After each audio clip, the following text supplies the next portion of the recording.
우리 말씀 에베소서 1장 3절부터 6절에 있는 말씀입니다.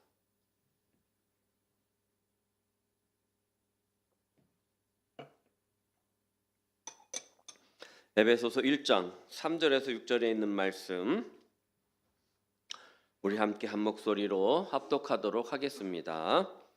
찬송하리로다. 하나님 곧 우리 주 예수 그리스도의 아버지께서 그리스도 안에서 하늘에 속한 모든 신령한 복을 우리에게 주시되 곧 창세 전에 그리스도 안에서 우리를 택하사 우리로 사랑 안에서 그 앞에 거룩하고 흠이 없게 하시려고 그 기쁘신 뜻대로 우리를 예정하사 예수 그리스도로 말미암아 자기의 아들들이 되게 하셨으니 이는 그가 사랑하시는 자 안에서 우리에게 거저 주시는 바 그의 은혜의 영광을 찬송하게 하려는 것이라. 아멘.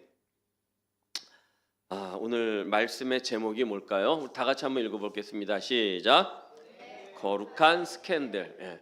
은혜, 거룩한 스캔들입니다. 그래서 은혜가 뭐라고요? 거룩한 스캔들이다라는 것이죠. 모세오경 중에서 우리가 출애굽기를 마치고 은혜에 대한 말씀을 나누고 있습니다. 여러분, 은혜가 뭐라고 했습니까? 은혜가 뭐라고 그랬습니까? 값없이 주시는 선물. 은혜에 대해서 제가 많은 걸 말씀드렸기 때문에 여러분들이 대답을 못 하시는 걸 이해합니다. 은혜는 값없이 주시는 선물이라고도 말씀드렸고요. 히브리어로는 헤세드, 그 다음에 헬라어로는 카리스. 그래서 거기다 더 가서 카리스마에 대한 이야기도 했어요. 그렇죠? 그래서 카리스 도대체 저 목사가 도대체 무슨 답을 원할까? 여러분들이 그렇게 생각을 하셨으리라 생각을 합니다. 자, 어쨌든 누가 주십니까? 하나님이 주십니다. 하나님께서 우리에게 주시는 값없이 주시는 뭐예요? 선물입니다. 그러나 값이 없는 게 아니라 값을 매길 수 없는 귀한 선물인 것이겠죠. 그래서 값이 없다 그래서 아우 싸구려냐? 아니라는 것이죠. 그 값을 어떻게 할 수 없는, 매길 수 없는 아주 귀한 은혜인 것이 은혜인 줄 믿습니다. 그런 은혜를 받는 단계가 세 단계가 있다 그랬어요. 지난 시간에 세 단계에 대해서 이야기했는데 먼저 만남의 은혜가 있다. 하나님께서 찾아오셨죠. 우리 상식에는 사람이 절대자를 찾아가는 게 맞아요. 그런데 어떻게 했어요? 하나님, 창조주신 하나님이 피조물인 우리 인간을 찾아오셨다라는 것입니다. 이게 은혜다 그랬어요. 그래서 저와 여러분에게는 이런 귀한 만남이 있는 줄 믿습니다. 이 귀한 만남이 있었기에 오늘 이 자리에 우리가 앉아 있는 것이죠. 두 번째, 하나님과 만났으면 어떤 단계가 있어야 된다고요? 결단해야 됩니다. 하나님이 우리를 그 은혜의 자리로 초청하셨으니 아멘, 제가 그 은혜의 자리로 들어가겠습니다 라는 결단이 있어야 된다라는 것이죠. 아유 됐어요, 저는 그냥 여기서 빙빙 돌다가 그냥 시간 되면 다시 돌아가겠습니다 한다 그러면 그 은혜가 내 것이다, 내 것이 아니다, 내 것이 아니다 그렇게 말씀을 드렸죠. 그래서 주님을 만난 부자 청년은 결단하지 못했기 때문에 천국을 받는 그러한 영광을 받지 못했다라는 것이지요. 그래서 그는 천국과 영생을, 구원을 선물로 받지 못했어요. 하지만 인생의 전환점을 맞은 엘리사가 지난 시간 말씀이었죠. 엘리사는 어떻게 했어요? 결단했다라는 것입니다. 소와 기구를 다 버리고 엘리야를 쫓았기 때문에 하나님이 귀히 쓰시는 선지자가 되었다. 엘리야의 영감에 갑절의 영감을 받게 된 줄 믿으시기를 바랍니다. 여러분들 결단하시기를 축원합니다. 그러면 은혜가 누구 것이 되는 거예요? 내 것이 되는 거예요. 마지막으로 받은 은혜를 어떻게 한다고요? 나누는 단계. 오늘 제가 차 타고 오면서 어느 집사님한테 말씀드렸어요. 집사님 복을 많이 받으셨냐고. 제가 많이 던졌으니 복을 많이 받으셔야 된다고. 많이 받으셨대요. 어떻게 하시겠냐고 그랬더니 나눠주시겠대요. 여러분 복 많이 받으셨습니까? 복 많이 받으셨으면 나누시기를 축원합니다. 근데 저는 받은 게 없어요.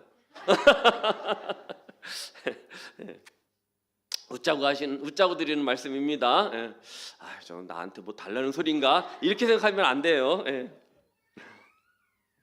여러분, 그래서 사도 바울은 뭐라고 고백했습니까? 나 된 것은 하나님의 은혜다. 그래서 내가 이 은혜가 은혜되게 하기 위해서 다른 사도들보다 어떻게 해요? 수고를 더 많이 하겠다라고 이렇게 말을 하신 것이죠. 그래서 이 사도 바울이 받은 은혜가 사도 바울로 하여금 어디까지 왔느냐? 저와 여러분에게까지 전달된 줄 믿으시기를 바랍니다. 그래서 은혜는 넘쳐야 되는 것이고 은혜는 흘러야 되는 것이지요. 그래서 오늘 이 제목을 뭐라고 말씀드렸냐면 은혜 거룩한 스캔들이라고 했습니다. 여러분 지난 시간 말씀하고 오늘 말씀하고는 좀 어떻게 반대가 되는 말씀 같아요. 그렇죠? 스캔들 하면 여러분 어떤 거 생각나십니까? 스캔들, 어느 연예인의 가십거리나 아니면 어느 정치가가 사회의 일면을 장식하는 뭐 이런 정도 사건 정도로 이해하더라는 것입니다.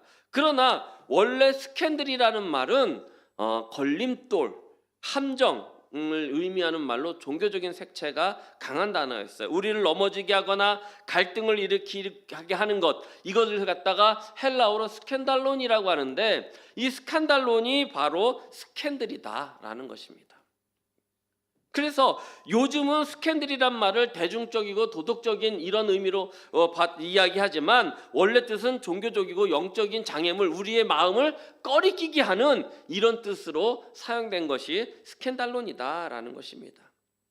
그래서 조금 이따가 말씀드릴게요. 고린도전서에 나오는 말씀이 있는데, 자, 이런 의미에서 오늘 말씀은 우리에게 많은 도전을 또 걸림돌을 주시는 말씀이 될 줄 믿습니다. 은혜가 스칸달론이라는 말, 은혜가 스캔들이라는 말, 선뜻 이해가 되지 않겠지만 은혜 자체가 이미 스캔달인 거죠.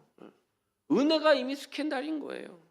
우리가 은혜라는 단어를 좋아하지만 어디까지나 내 이해 안에서 나의 그 경험 안에서만 사용하고 있으니 어떻게 보면 내게 주신 은혜를 그냥 내 범위 내에서만 제한하고 있는지도 모른다라는 것이죠. 그래서 오늘 성경에서 소개하시는 대표적인 사건들을 통해서 은혜를 한번 재조명해 보면서 나에게 주신 은혜는 내게 어떤 스캔들이 되었는가를 한번 여러분들이 되짚어 보시기를 바랍니다. 나에게 주신 은혜가 스캔들이었구나. 이런 큰일 났네. 이렇게 생각하지 마시고 그 은혜가 정말 여러분에게 정말 은혜로 다가오시기를 축원합니다. 누가복음 15장 11절부터 14절 말씀을 한번 띄워줘 보시겠습니까? 저를 보세요. 또 이르시되 어떤 사람이 두 아들이 있는데 그 둘째가 아버지에게 말하되 아버지여 재산 중에서 내게 돌아올 분깃을 내게 주소서 하는지라. 아버지가 그 살림을 각각 나눠 주었더니 그 후 며칠이 안 되어 둘째 아들이 재물을 다 모아가지고 먼 나라에 가 거기서 허랑방탕하여 그 재산을 낭비하더니 14절 다 같이 한번 읽어볼까요? 시작. 그가 비로소 궁핍한진지라. 아멘. 여러분 은혜를 얘기할 때 누가복음 15장에 등장하는 이 돌아온 탕자의 사건을 빼놓을 수 없겠지요. 누가복음 15장에는 세 개의 비유가 등장을 합니다. 첫 번째는 잃은 양의 비유가 등장하고 두 번째는 잃은 드라크마의 비유가 등장하고 세 번째는 잃은 양의 비유가 등장합니다. 여러분 이 첫 번째 잃은 양의 비유는 무엇입니까? 어떤 사람이 100마리의 양을 가지고 있는데 한 마리를 잃어버렸어요. 그럼 어떻게 하겠다고 그래요? 그 양을 찾도록 찾는데 찾은 후에는 어떻게 해요? 동네 사람들을 불러가지고 잔치를 벌이지 않겠느냐 이렇게 이야기합니다. 또 이런 드라크마의 이야기가 있는데 어떤 사람에게 10드라크마가 있는데 1드라크마를 잃어버렸어요.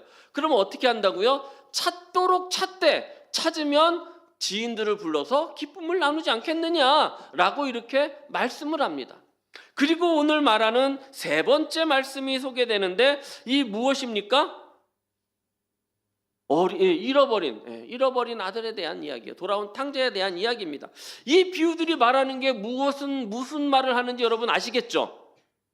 무슨 말입니까? 무엇을 말씀하려고 하는 겁니까? 잃어버린 영혼이 귀하다. 그 영혼을 어떻게 하자? 찾자. 맞습니다. 여러분 잘 보세요. 누가복음 15장의 비유들은 어디에서 시작하냐면 바리새인들의 불평에서 시작합니다. 서기관들과 바리새인들이요 예수님 앞에 나와가지고 불평을 합니다. 아니, 야 예수님은 죄인들을 영접하려고 그들과 말하고 그들과 식사를 함께 나눈다, 이렇게 이야기를 하는 것이죠. 여러분 보세요.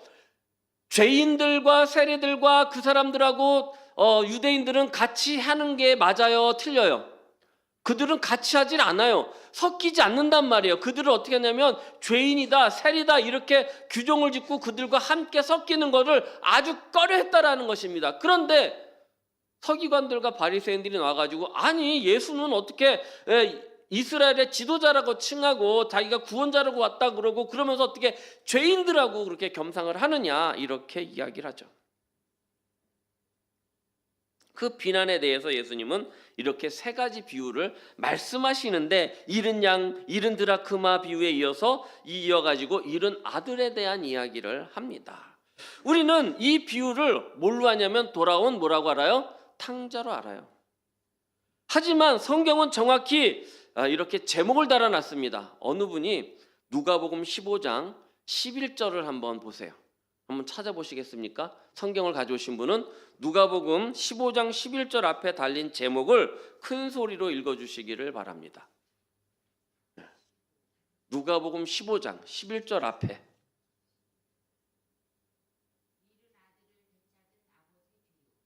뭐라고요? 잃은 아들을 되찾은 아버지의 비유래요.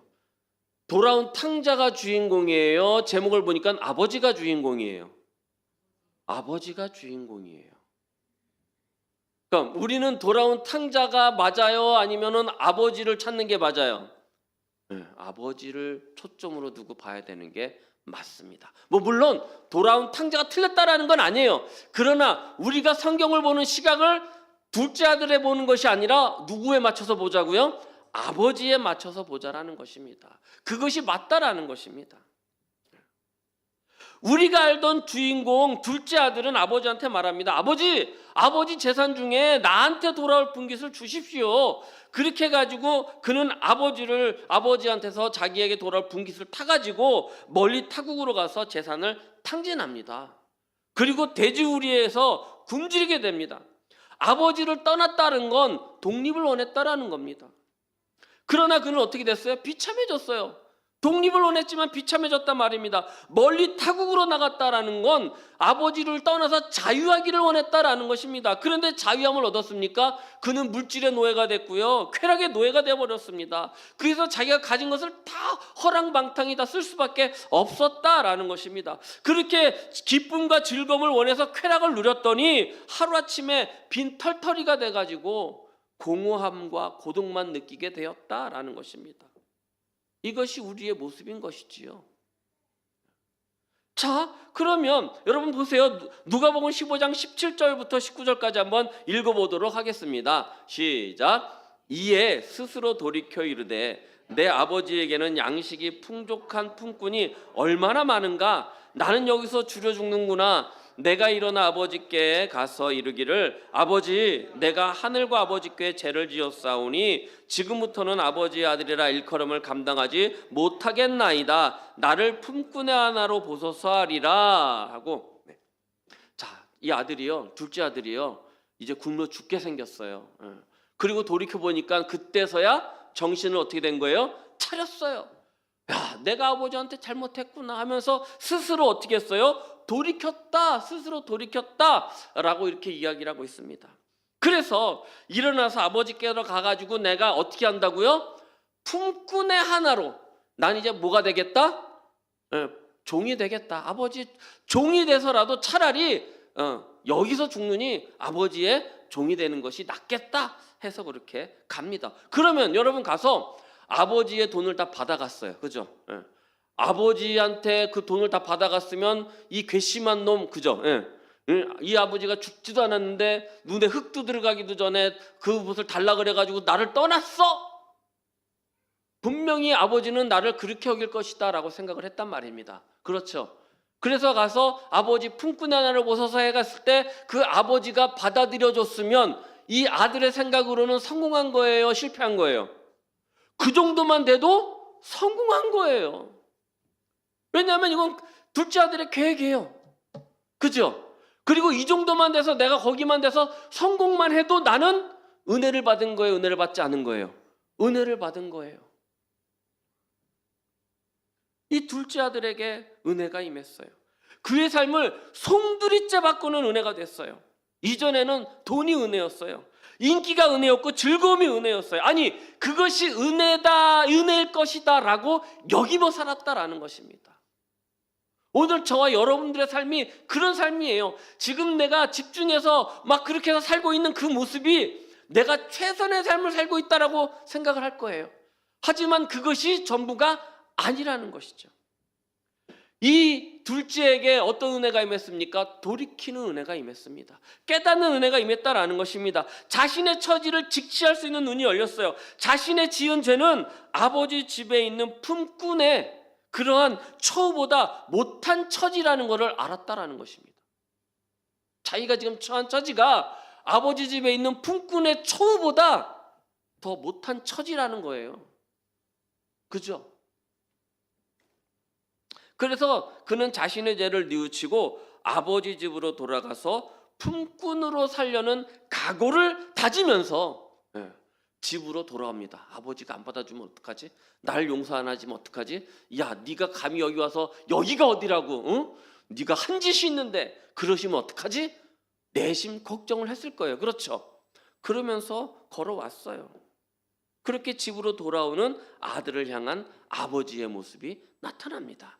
누가복음 15장 20절서부터 한번 띄워줘 보시기 바랍니다. 제가 읽을게요. 이에 일어나서 아버지께로 돌아가니라. 아직도 거리가 먼데 아버지가 그를 보고 측은히 여겨 달려가 목을 안고 입을 맞추니 아들이 이르되 아버지, 내가 하늘과 아버지께 죄를 지었사오니 지금부터는 아버지의 아들이라 일컬음을 감당하지 못하겠나이다 하나. 22절 한번 읽어보겠습니다. 시작.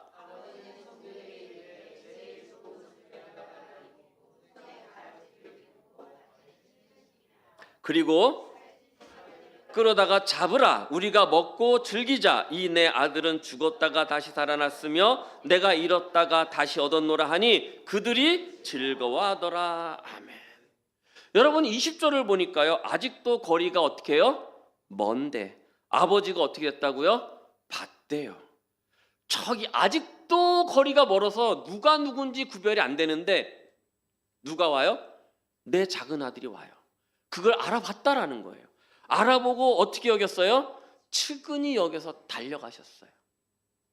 중동 문화에서는요, 아버지가 아들한테 달려가는 법이 없답니다. 네. 없대요. 있을 수 없는 일이래요.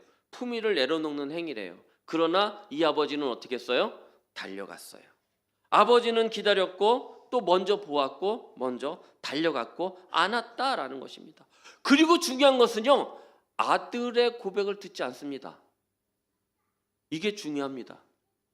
오늘 제가 드리려는 이 스캔들의 중요한 키포인트입니다. 아들의 고백? 거절했습니다. 그럼 이 아들은 큰일 났습니까? 안 큰일 났습니까? 이 고백이 통해야 돼요. 그래요, 안 그래요? 아버지, 제가 잘못했습니다. 내가 이래저래 저차해서 아버지한테 죄를 졌으니, 그래서 내가 깨닫고 돌아왔으니 이제는 감히 아버지의 아들이라 일컬음을 받지 못하겠고 그 품꾼의 하나로라도 써주십시오. 그래? 네가 한 일이 괘씸하지만 그래도 너가 이렇게 와서 뉘우치니 그 정도는 봐주겠다. 이게 이 사람의 계획이었어요. 맞습니까? 이것만 돼도 성공이에요. 그렇죠? 그런데 그 고백 듣지 않으십니다. 거절하셨습니다. 야, 네 의견 필요 없어. 그리고 뭐라고 말씀합니까? 종의 자리? 됐어. 너 종하지 마. 대신 제일 좋은 옷을 입히고 가락지를 끼워주고 신을 신기고 잔치를 베푼 줄 믿습니다. 이것이 은혜인 것이에요. 이것이 스캔들이라는 것입니다. 그의 생각을 그냥 무너뜨려 버렸어요.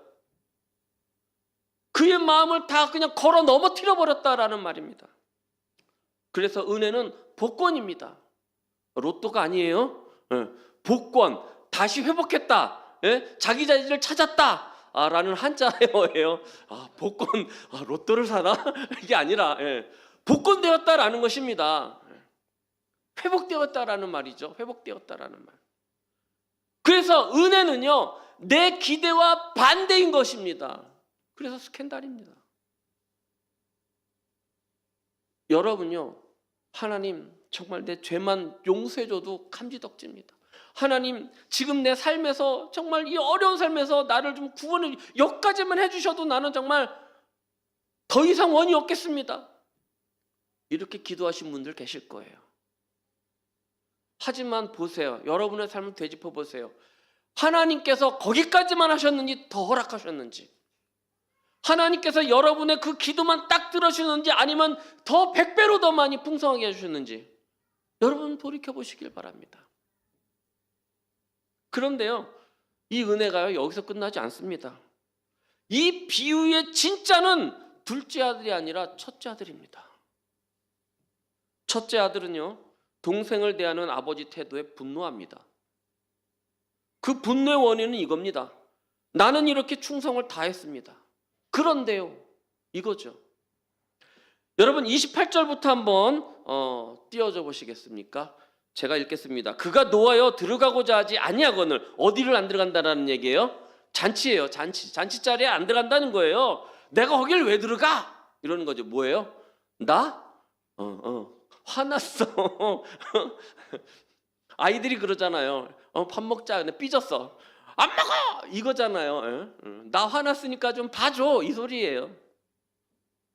들어가고자 하지 아니하거늘 아버지가 나와서 권한대 아버지께 대답하여 이르되 내가 여러 해 아버지를 섬겨 멍을 어김이 없거늘 내게는 염소 새끼라도 주어 나와 내 벗으로 즐기게 하신 일이 없더니 아버지의 살림을 창녀들과 함께 삼켜버린 이 아들이 돌아오매 이를 위하여 살찐 송아지를 어떻게 했대요? 잡으셨나이다. 여러분, 이 큰아들의 논리 합리적입니까? 아닙니까? 합리적입니다. 공정합니까? 공정하지 않습니까? 공정한 항의입니다. 합리적이고 현실적이기까지 합니다. 그래서 그는 잔치에 참여하지 않습니다. 왜입니까? 왜요? 아버지를 사랑한 게 아니라 아버지께 뭐를 바랬어요? 보상을 바랬다라는 것입니다. 아버지께 보상을 바랬어요. 그러니 이 아버지 입장에서는요, 잃은 아들은 둘째 아들만이 아니에요.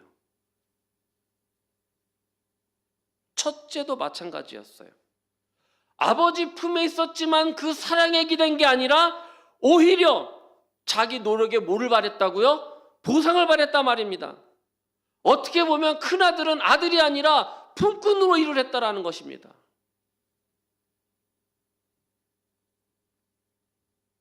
둘째도 자기 자리를 잃어버린 죄인이었죠. 그렇다면 저와 여러분들은 어떤 아들입니까? 방황하며 범죄했던 둘째입니까? 아니면 아버지 집에 거했지만 내 자리를 모르고 분노하는 첫째입니까? 하나님 왜 내 기도를 안 들어주십니까? 왜 하나님 나와 함께 하시지 않습니까? 솔직히 말하면요, 우린 둘 다입니다. 때로는 허랑방탕하고 세상과 짝하고 때로는 교만하기까지 합니다. 그러므로 우리에게 뭐가 필요하느냐? 은혜가 필요한 줄 믿습니다.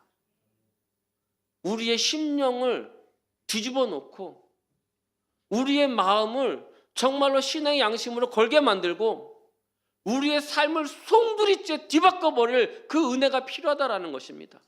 내 계획이 무시당하고 내 요구가 무시당하는 그러한 은혜가 필요하다라는 겁니다.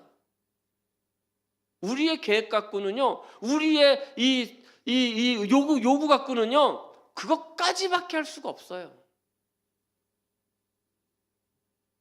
보통의 은혜가 아닌 우리의 삶을 송두리째 흔들어 버릴 은혜, 그 은혜가 필요한 줄 믿습니다. 나를 바꿔줄 은혜, 거룩한 스캔들이 내 삶을 바꿔야 될 줄 믿습니다. 그게 무엇입니까? 아버지의 은혜예요. 아버지의 은혜. 오늘 등장하는 아버지는 우리가 알기로는 둘째만 잃었지만, 그런데 오늘 말씀을 접하니까 두 아들을 모두 잃은 참 처량하고 불쌍하기 짝이 없는 아버지였어요. 그런데 그 아버지가 두 아들에게 베푼 은혜가 기가 막힙니다. 기가 막힙니다.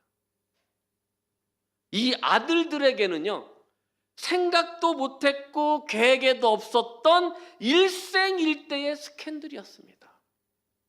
누가복음 15장 31절 32절입니다. 여러분 천천히 또박또박 한번 읽어보겠습니다. 시작. 아버지가 이르되 나와 함께 있으니 내 것이 다 내 것이로되. 여러분 보세요. 이거 누구한테 한 말입니까? 큰 아들한테 한 말이에요. 큰 아들한테. 그런데요, 여러분 누가복음 아까 앞에 둘째 동생이 아버지한테 분깃을 달라 그럴 때 큰아들 분깃 받았습니까? 못 받았습니까? 받았어요? 못 받았어요? 받았어요. 같이 똑같이 나눠줬다 그랬어요. 여러분 하나님 은혜 받았습니까? 안 받았습니까? 받았어요. 받았습니다. 그런데 이 아버지 하신 말씀 보세요. 내 것이다 누구 것이로되 다 내 것이 아니냐. 그때 이미 받았지만 지금 있는 것도 다 누구 것이에요? 네 것이라는 것입니다. 큰아들의 계획은요, 어떤 계획이었어요? 아버지가 작은 아들을 어떻게 하는 거예요? 응? 그것만 있으면 됐어. 얘는 큰아들은요, 아버지가 작은 아들을 모른 채만 해줬으면 되는 거였어요. 근데 아버지의 은혜는요, 뭐를 주셨어요? 내 것이다, 네 것이다. 이 한마디로 그 아들을 그냥 무너뜨려 버렸습니다. 그리고 그 다음 절 읽습니다. 32절입니다. 시작. 이 내 동생은 죽었다가 살아났으며 내가 잃었다가 얻었기로 우리가 즐거워하고 기뻐하는 것이 마땅하다 아니라. 이 앞절에 보면 똑같이 말씀합니다. 이 아들은 내가 어떻게 해요? 10절에 가서 보면은 이 아들은 내가 잃었다가 다시 찾은 아들이다 라고 이렇게 말씀해요.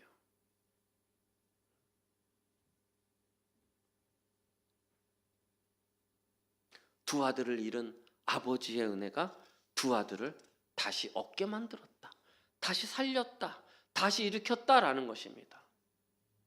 바리새인과 서기관들이 예수님에게 죄인을 영접하고 음식을 같이 먹는다는 불평에 대해서 대답하시면서 주신 비유죠. 잃은 양과 잃은 드라크마의 비유로 잃은 영혼들이 그 찾는 일이 어떻게 하다? 중요하다라는 것을 우리가 알게 됐어요.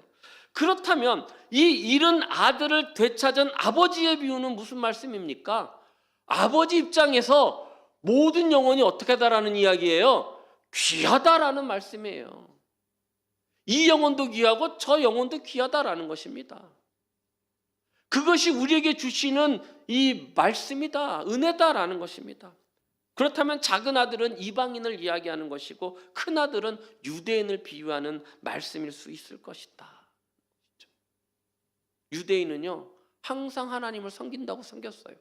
그런데 예수님이 오셨는데도 그 예수님을 알았어요? 몰랐어요? 알지 못하고 배척했다라는 것입니다. 항상 자신들은 하나님 안에 산다고 얘기하고 하나님을 사랑한다고 하고 율법을 지킨다고 말씀을 행한다고 하지만 그 말씀대로 행하지 않았던 사람들이 유대인이고, 이방인들은 하나님을 모른다 그러고 하나님이 누구냐 그러고 나는 하나님을 떠났다고 그러고 하지만 결국은 어떻게 해요? 그들도 하나님의 아들들이었다라는 것입니다. 그래서 누가복음 15장 7절 시작. 내가 너희에게 이르노니 이와 같이 죄인 한 사람이 회개하면 하늘에서 회개할 것이 없는 의인 9으로 말미암아 기뻐하는 것이 더하도다. 기뻐하는 것이 더하시대요. 이것이 잃은 양의 비유에서 하신 말씀이에요. 잃은 드라크마의 비유에서 10절 말씀 뭐라고 하시는가 한번 이야기해 봅시다. 시작. 내가 너희에게 이르노니 이와 같이 죄인 한 사람이 회개하면 하나님의 사자들 앞에서 기쁨이 되느니라. 이 말씀을 누가복음 1장 16절에서 이렇게 말씀합니다. 띄워줘 보시겠습니까? 누가복음 없나요? 없습니까? 그럼 제가 읽겠습니다. 누가복음 1장 16절. 내가 복음을 부끄러워하지 아니하노니 이 복음은 모든 믿는 자에게 구원을 주시는 하나님의 능력이 됨이라. 먼저는 유대인에게요 그리고 헬라인에게로다 말씀합니다. 이 은혜는요, 은혜가 왜 스캔들이냐 이제부터 말씀드립니다. 여러분, 은혜는요 우리의 생각과 우리의 조건과 우리의 계획과 우리의 상상을 어떻게 해요? 뛰어넘기 때문에 스캔들입니다. 고린도전서 1장 23절 24절 한번 읽어보도록 하겠습니다. 23절 먼저 읽겠습니다. 시작. 우리는 십자가에 못 박힌 그리스도를 전하니 유대인에게는 꺼리끼는 것이요. 여러분, 이제 저기 그 두 아들을 잃어버린 아버지의 비유를 통해서 그 대충 이제 아셨죠? 예. 그랬는데 여기에서 십자가에 못 박힌 그리스도를 전하는 유대인에게는 뭐라 그랬어요? 꺼리끼는 거라 그랬어요. 이 꺼리끼는 것의 헬라어가 스캔달론입니다. 스캔들이란 얘기입니다. 스캔달론. 이방인에게는 미련한 것이로되 이방인은 이 둘째 아들 거예요. 헬라인일 거예요. 그래서 24절 다 같이 시작. 오직 부르심을 받은 자들에게는 유대인이나 헬라인이나 그리스도는 하나님의 능력이요 하나님 지혜니라. 아멘. 여러분, 한 가지 묻겠습니다. 여러분에게 십자가는 은혜입니까? 은혜입니까? 어떻게 은혜입니까? 각자 대답이 다 있어요. 그죠? 각자 품은 은혜가 있어요. 각자 받은 은혜가 있어요. 이거는 뭐라고 딱 대답을 할 수가 없는 거예요. 여러분만의 답이 있다라는 것입니다. 십자가가 은혜라고 했을 때 십자가는 십자가만이에요? 아니에요? 십자가만이 아니죠. 십자가에 못 박히신 그 예수님과 그 다음에 그가 행하신 모든 사역들을 다 합쳐가지고 뭐라고 얘기해요? 십자가, 이렇게 이야기하는 겁니다. 그래서 그 십자가를 바라볼 때 유대인들은 뭐라고요? 꺼리끼는 거예요. 스캔들, 걸림돌. 그래서 유대인들이 기대한 메시아는요, 강한 정치력을 가진 그런 구원자였습니다. 그래서 로마의 압제에서 해방을 가져다 줄 그런 사람을 기대했지만 그가 뭐가 됐어요? 죄인이 되어가지고 십자가에 죽었으니 식민지 이스라엘이 십자가를 바라본다라는 건, 예수를 믿는다는 건, 예수를 따른다는 건 이제는 반역일지 모른다라는 것입니다. 그죠? 그 다음에 율법을 거스리는 일이 되어버렸어요. 그러니 예수를 모르니만 못하게 되었더라는 것입니다. 예수를 모르니만 못하게 됐어요. 어제 아침에 일찍 일산에 계신 목사님한테 전화가 왔어요. 조 목사 뭐해? 아니 그냥 있어요 목사님. 목사님 어떻게 뭐 하셔요? 그랬더니 나도 애들 다 오늘 다 가고 혼자야.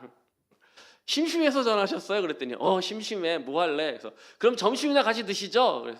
그래서 이제 제가 이제 그 기차를 타고 KTX를 타고 행신을 갔어요. 행신에서 이제 만나가지고 갔더니 또 한 분이 더 나오셨어요. 그래서 3명이 만나가지고 점심을 먹고 가만히 있는데 커피숍을 가자니 거기 갔다 또 나갈 것 같고 제일 시간을 많이 때울 걸 찾다 보니까 이제 극장을 가게 됐어요. 그래서 뭐를 봤냐면 그 신의 악단을 봤어요. 꽉 찼어요. 꽉 찼어. 3자리 쭉 붙은 자리가 없었어요. 그래서 둘 하나 이렇게 뛰어가지고 앉아서 봤는데 거기 보면 그래요. 찬양을 하다가 마음이 변화가 일어났잖아요. 그죠? 보신 분들은 알아요. 그죠? 찬양을 하다가 변화가 일어나서 이 사람들이 해야 되는 일이 뭐예요? 예수 믿는 놈들을 잡아 죽여야 되는데 이제 뭐가 일어난 거예요? 그 안에 갈등이 일어난 거예요. 스캔달론이에요. 어떻게 할 수가 없는 거예요. 할 수가 없어요. 모르니만 못하게 됐어요. 그래서 결국은 어떻게 해요? 죽음의 길을 선택하잖아요. 순교의 길을 선택했다라는 것입니다. 이방인에 있어서 십자가의 은혜는 철학적 이성과 맞지 않습니다. 당시 플라톤이나 아리스토텔레스가 이렇게 주류를 이루던 그런 시대였어요. 그래서 이성이나 지혜, 철학, 신이 인간이 됐다는 사실이 이게 도대체 얘네들하고는 맞지 않는 그런 이야기예요.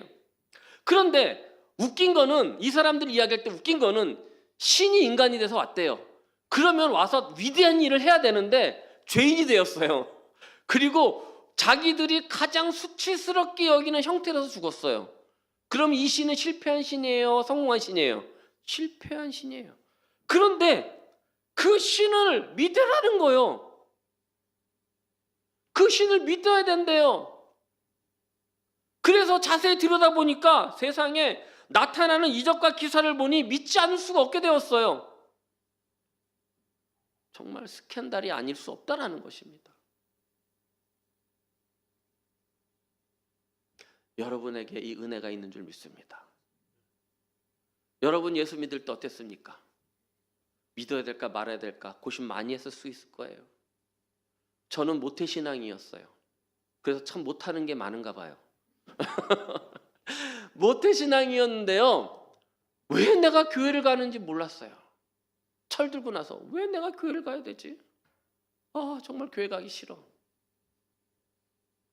그런데 하나님은요, 제가 모태신앙이 아니었으면, 원로 사모님이 저를 교회에다가 이렇게 끌어다 놓지 않았으면 아마 내 머리를 믿고 멀리 갔더니 했었을 거예요. 제 머리, 제 재주를 믿고 그것도 믿어? 이랬을 거예요. 전 분명히.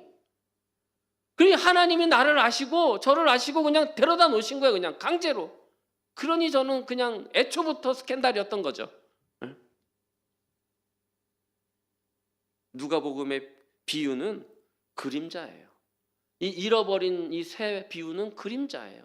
어떤 그림자입니까? 십자가예요. 은혜예요. 하나님의 사랑입니다. 하나님은 단지 달려오신 것만이 아니라 아들을 내어주셨죠. 그리고 우리는 그 은혜를 값없이 받았지만 아까 드린 말씀처럼 그 은혜는 값이 없지 않다라는 것입니다. 하나님께서 그 값을 치르셨고 독생자를 내어주는 값으로 치르셨고 그 독생자는 자기가 십자가에 매달림으로 피를 흘림으로 그 값을 치르셨어요. 그렇게 값진 은혜가 저와 여러분에게 있는 줄 믿으시기를 바랍니다. 그래서 은혜가 놀라운 일이고 우리 일생일대에 위대하고 거룩한 스캔들일 수밖에 없는 줄 믿습니다. 알아야 될 것은 은혜는 자격을 묻지 않습니다. 둘째 아들은요, 아들이라고 불릴 자격이 없었습니다. 그래서 자기는 품꾼으로 왔습니다. 그러나 그 은혜가 있었기에 복권이 되고 회복이 된 줄 믿습니다. 저 여러분도 그렇습니다. 자격이 없습니다. 그러나 아버지께서 달려오셔서 우리를 아들로 맞아주셨다, 자녀로 맞아주셨다라는 것입니다. 또 은혜는 공정하지 않습니다.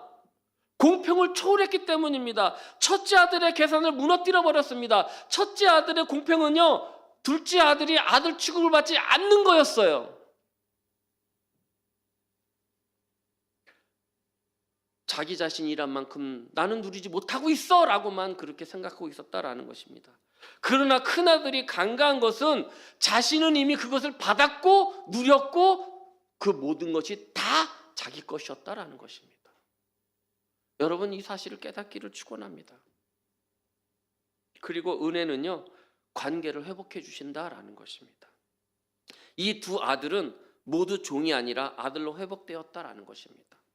작은 아들을 아버지를 떠남으로 종이 되었고 큰 아들은 받은 걸 깨닫지 못함으로 종이 됐습니다. 스스로 종이 되어버렸어요. 그러나 아버지의 은혜는 이 둘을 다시 아들로 만들어 주셨다라는 것입니다. 원래 우리 인간은요, 하나님과 동행하면서 그 하나님과 교제하면서 살던 그냥 그 아름다운 동산에서 그렇게 살던 그런 존재였어요. 그러나 스스로 타락함으로 말미암아 죄인이 되어서 하나님과 분리가 돼서 떨어졌죠. 영 죽을 수밖에 없었던 우리가 되었는데 하나님께서 달려오셔서 그래서 우리를 아들로 만들어 주셔서 우리가 정말 다시 하나님의 자녀가 된 줄, 천국의 백성이 된 줄 믿으시기를 바랍니다. 그래서 아버지가 말씀합니다. 내 아들은 죽었다가 다시 살아났으며 내가 잃었다가 다시 얻었노라.